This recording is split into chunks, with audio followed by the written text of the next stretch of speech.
Tiens, cadeau. Je voulais te le donner avant d'oublier. C'est mon dernier exemplaire du pré-tirage.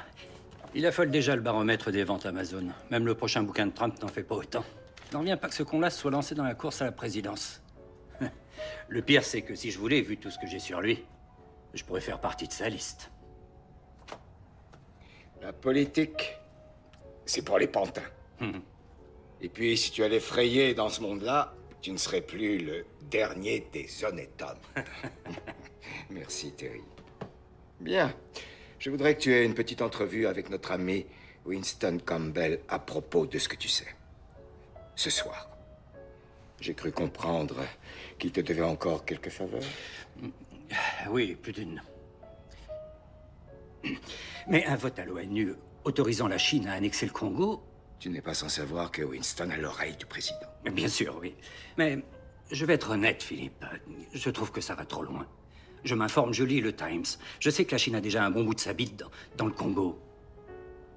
Et il faudrait que Winston convainque Obama de regarder ailleurs pendant qu'ils y vont jusqu'à l'os.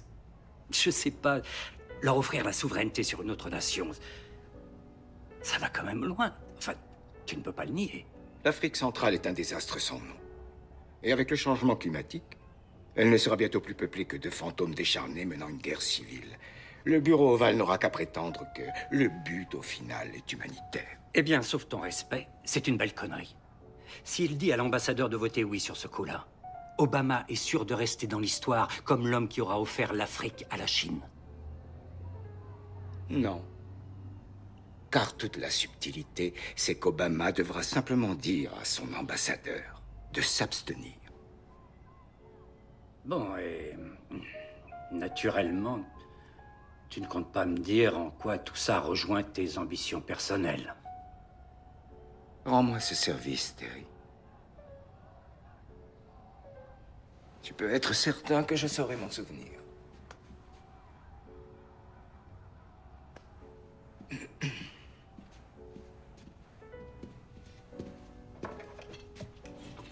Bordel de merde, le Congo! Le Congo, putain! Franchement, est-ce qu'il y a un recoin du monde qui échappe à ton règne? Toi, tu échanges les pays comme on joue au dé. N'est-ce pas là le sens de l'histoire? Politiquement, économiquement, géographiquement.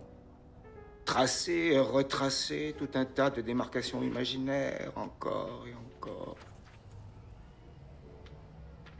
Ouais. Philippe, j'aimerais savoir.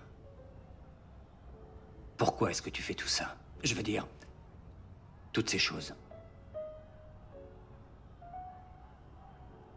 Sincèrement? Ouais.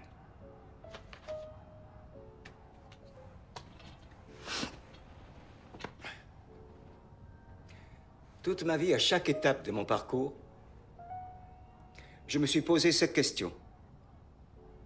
Parmi toutes les personnes présentes dans la pièce, suis-je la plus puissante?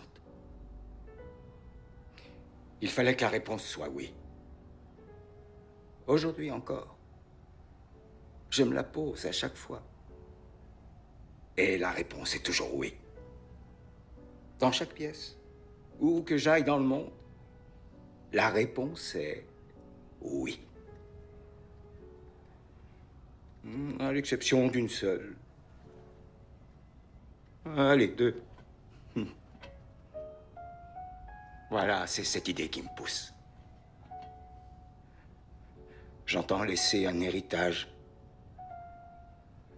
en ne suivant qu'un seul exemple, celui de Dieu, lorsqu'il créa la terre. Et après cela, l'homme à son image.